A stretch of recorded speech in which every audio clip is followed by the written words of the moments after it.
Let's get to our next topic, guys. It's brought to us by Upside. Hey, are you still paying for full gas? Stop leaving money behind. Get real cash back every time you fill up with the free Upside app. Simply download the free Upside app today in the Google Play or App Store and start earning cash at the pump.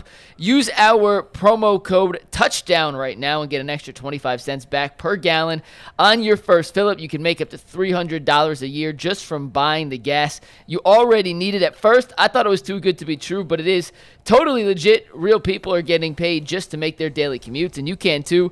Plus, you can cash out anytime to your bank account, ePay, or e-gift card for Amazon and other brands. Don't let this offer drive on by. Download the free Upside app now using my limited time promo code TOUCHDOWN for a limited time 25 cent per gallon bonus. That is promo code TOUCHDOWN. Offers vary by user and location. Go to upside.com for terms and conditions. By the way, last 4 years, field goal percentage, Browns 32nd, 9th, 31st, 31st. That's crazy. Not good enough.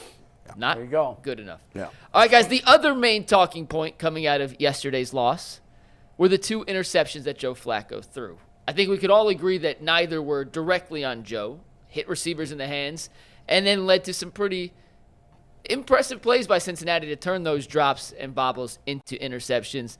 But when you look at those 2 picks, how much blame do you put on the receivers? How much blame do you put on just unfortunate luck or bad luck? And then how much credit do you give Cincinnati for actually capitalizing on those opportunities? Obviously these guys are going to disagree. I think it was bad luck for the Browns with the ball, like the ball's pop in the air. Yes, I get you want to. You can criticize them for not catching the ball. You know, in what's his name? His case, not Jeudy. Tillman. What was that? Tillman. Cedric Tillman's case. Like, he's diving on the ground for the ball. Well, I guess they both were. And the ball pops up. It was nice plays by the defenders. There was some bad luck. Certainly there's no blame on either of those on Flacco to me. But I don't know. Tell me why, G. I really want to hear from you. Why you think it's so egregiously the wide receiver's fault, as opposed to, like, the guy's trying to make a play, the ball pops up in the air. It's unfortunate luck. I'm going to give you. Go ahead. I'm going to give you the rationale. When we sit in these locker rooms and when you go in the film, he's going to get 2 dings for this. One, he's going to get a ding because the ball hit him in the hands. He didn't catch it. Then he's going to get another ding because it was a turnover-worthy play, because the ball hit you in the hand. Most interceptions are caused by tip footballs, balls in the air, or overthrows. When a quarterback overthrows somebody and it's incomplete, guess what? They get a ding for that because that's a turnover-worthy play. Yeah. What I'm sitting here telling you is, hey, if I could watch Ohio State and I'm watching South Carolina and I'm watching Clemson and it's big-time football, and those players are not expected to miss those plays.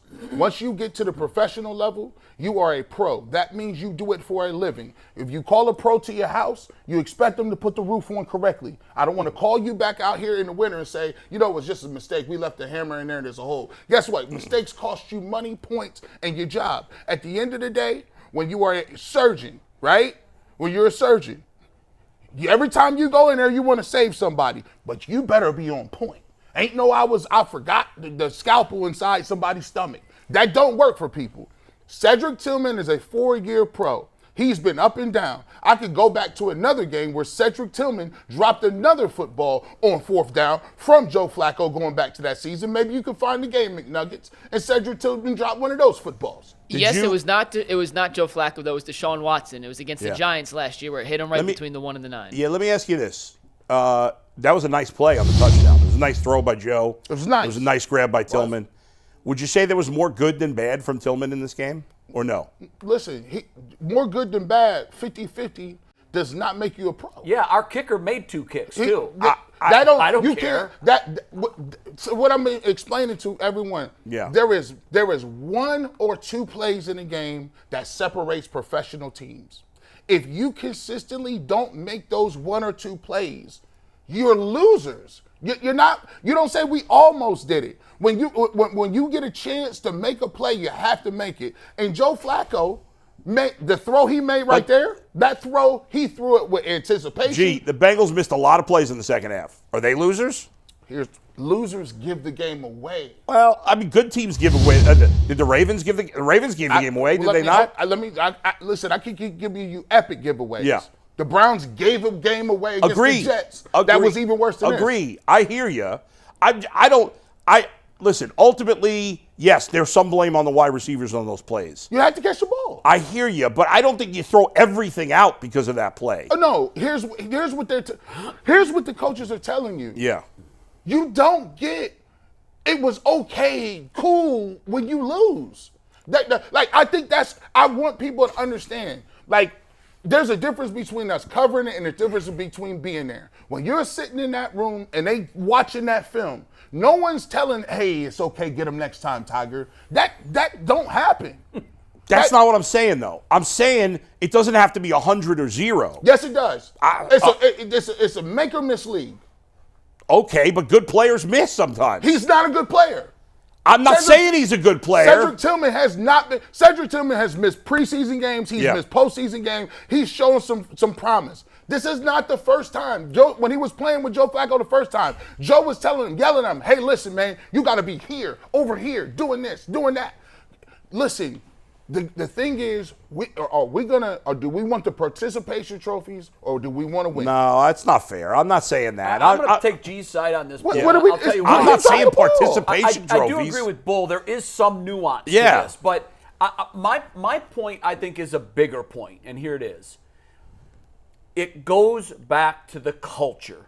What is the culture of the football team? And G, just hear me out for a second, because I'm going to actually use you as an example.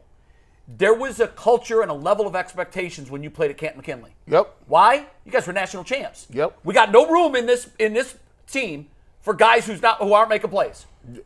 And then you went to OU and you guys rode the loss train. 1-10. Compare the culture in OU's locker room. Hey man, we'll get him next time, Tiger. Good job. Let's go. Hey, we were close.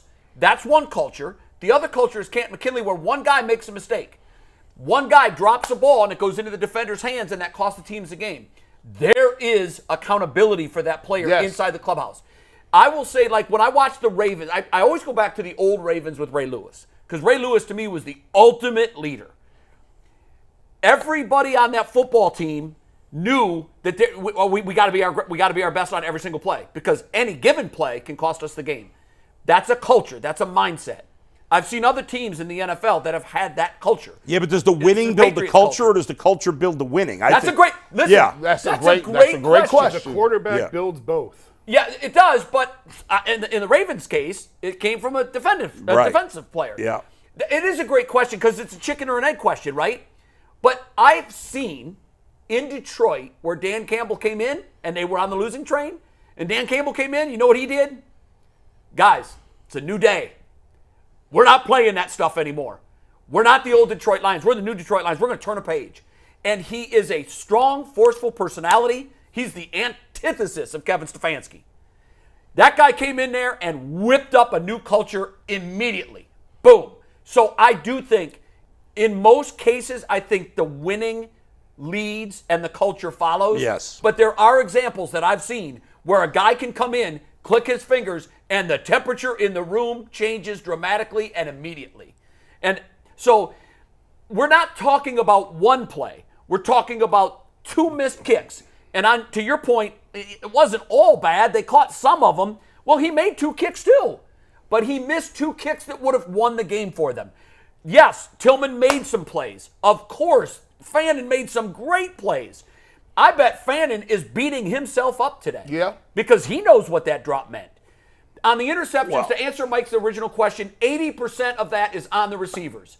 These weren't uncatchable balls. When a quarterback lets the ball out of his hand, he has to make sure one thing. If it's going to be caught, it's only going to be caught by my guy. Now, a lot of the interceptions, you can't say that about. On both of those interceptions, Joe Flacco put both of them in spots where they could not be caught by the defender, if not for an assist from the receiver, tipping the ball up into their hands. It was a 10% good play, 10% just dumb luck. You know, the Harold Fannin drop, though, first of all, that wasn't an interception. That obviously was just a drop. That was on Joe. That was not a good enough throw. It was a low throw. I'll hear that. That's Joe. a really I'll tough hear that. play. It's a low throw. Bull, I'll hear that. At the end of the game, Fannin will tell you he should have caught it though. Fine, and that's good. And I Yeah, want him to I have that want that attitude. too. But there's no way you could not feel anything but good about Harold Fannin after that first game. Oh, whatever great. you feel about anybody else, It's pretty clear he's going to be a huge part of this. that was yeah. unbelievable. I mean, to make an impression like that as a rookie tight end, Yeah. we've gotten a little jaded or used to some guys breaking out as tight ends early in recent years. It's happened, but it's pretty uncommon in the grand scheme of tight end history. Well, there've been some for guys to be impactful right away. There've been some high-profile tight ends come into the league with huge expectations and do nothing. flopped. And do nothing. But this guy, I mean, look at this game he had in his first game. This is And he's only going to get better. This is also the perfect head coach for a tight end. If you're playing tight end, Yeah. you want to play for Kevin Stefanski Yeah. because they're going to feature the tight ends. I actually Well, but nobody else is broke out like that in his first game with the team. They signed what's his name, that schlep from the Falcons. He sucked. Terrible. Terrible. Austin Hooper. Yeah. 3-yard catch and fall down. Can I bring up one thing real quick, and then we can get on? Because we're going to do the rookies next. We're going to talk about all the rookies' performance. The worst drop of yesterday was not the Fannin drop. Nope. Was not the Jeudy drop that turned into an interception. I know what you're Was going. not the Cedric Tillman drop that turned into the interception. It was the fourth and down 5 Jeudy. play. Absolutely. Yeah, To yeah. where Jerry Jeudy got wide open. Flacco threw a perfect ball, hit him, I would say between the numbers, but he was that was a single perfect digit. throw. It hit him on the 3. There's no excuse for that. None. And of all the drops yesterday, and obviously the 2 that lead to interceptions are the ones we'll remember the most because of the impact on the game. The Browns were down 1 point in plus territory, had a perfect 4th and 5 call. Yeah. Flacco delivered, the line blocked, and their number one playmaker right. on offense dropped the ball They had in his hands. They had a half a dozen plays that were absolutely makeable that weren't made that cost them the football game. And that's why I go back to culture. There's no fear of letting your teammates down. There's no, when I watch those Ravens teams and I listened to those interviews and I covered some of those games, there was one theme. We do it for each other. We play for each other. And I just don't feel that that's the case here. I don't know how we get to that point. I don't know. I wish Myles Garrett would it's take pretty- a pill and turn him into the Incredible Hulk inside and just start wrecking shop with this team. It's pretty hard to compare teams to those Ravens. I mean, that's not a fair That's- comparison. Obviously, that's an outlier. Yeah. But that was an example of a team where guys always played above their ability for fear of being the one guy that let the whole unit down. so- We had 6 guys yesterday that were in position to make plays that if they make the plays, we win the game. And they let us down. Let me give you an example. This is a real world example. Maybe this is a little better, right? So there's standards, right? And sometimes when you don't have standards and you're not expected to do anything. At once upon a time, we was just a regular show, right? Nobody expected nothing, but there was different metrics we had to hit. Now, what happens if they're like, those metrics, we don't need that. So instead of doing a 2-hour show, we're gonna cut it to 1.5 some days. Overtime, I know we sell memberships, but we're not gonna do overtime. You know what? We're supposed to clip up a certain amount of views and clips, right? Yeah, we tell them so-and-so gonna be on Tuesday and Thursday, but then they don't be on Tuesdays and Thursdays. What starts to happen is after you do that for a long period of time, you start to think, well, we're doing this just out the kindness of your heart. Or this is extra, when that is supposed to be the standard. That is supposed to be what you are giving them. That's what we are mandated for. So when you're telling Jerry Jeudy, this is a soft rebel, or we trying to find our quarterback next year. How many games do we think they're gonna win? When you ain't got them standards and expectation, and the ball hits you on the side of your chest and you wide open, and you could put a nail in the coffin to win this football game, how hurt are you? How many helmets did I see you throw?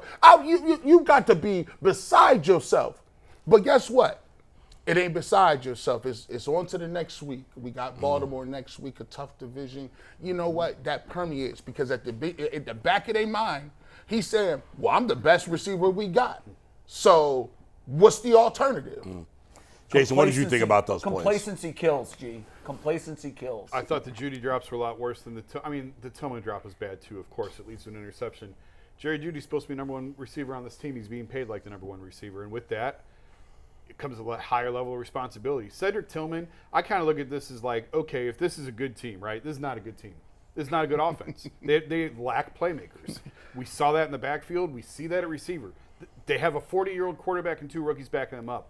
We knew this was a bad offense last year, and they spent their top 2 picks on defensive players. Keep saying that. What does that tell you? They know it's a bad offense. Well, that's culture. But That's a culture. so like let's pretend that like they put this thing together, okay? In 2 and 3 years from now, they are a competent football team. Move the ball down the field, they can score. Is Jerry Jeudy number 1 receiver on a top AFC team in the East or on a No. top AFC team? No. He's probably number 2 receiver. Well, I mean, it depends on who the quarterback is. The I'm not Bills talking don't have a about quarterback. quarterback better than Jerry Jeudy. A wide receiver better than Jerry Jeudy. So ideally, you think Jerry Jeudy's good enough to be a number 1 receiver on a championship team? Not ideally. Ideally number 2. But That's what I'm saying saying. he can be a number 1 and you could win a championship. I don't want Jerry Jeudy to be a number 1 receiver on a team I'm trying to win. He led the league in drops last year. He's going to lead the league in drops. I mean, again. again, to this point, he's better than any receiver the Ravens have. He's better than any receiver the Bills have. And those are 2 Super Bowl. You think he's better than Zay Wait, Flowers? Zay Bull? Flowers. You take him over Zay Flowers? Well, he's been better so far. Oh my God. There's a chance. Is that not a I'd fact? Take him over Zay Flowers. No way. Is that not a fact, Mike? No way. I'm looking up Zay's numbers. No I mean, Zay's way. only his 2nd year, so Right. And he's bigger and looked more explosive. No, yesterday. Zay's not bigger. Zay's small. Zay's 5'9". Yeah, he gained 10 pounds from last year. I'm talking What about did- bigger than what he was last year. What did Zay Flowers do last Zay Flowers year? added 10 pounds. So this is Zay Flowers' 3rd year. Yeah, it's his 3rd year. Last year he had 1,059 yards and 4 touchdowns. The year before, as a rookie, he had 900 yards, 5 Okay, so touchdowns. Jerry Judy's been better to this point with worse quarterback, so a much worse quarterback. So I don't know how you can say. Now, you want to say you'd rather take Zay Flowers because he's 2 years younger? Okay, all right, I can live with that. I'm saying right now Jerry Judy's better than Zay Flowers. He's certainly better than any of the receivers on Buffalo.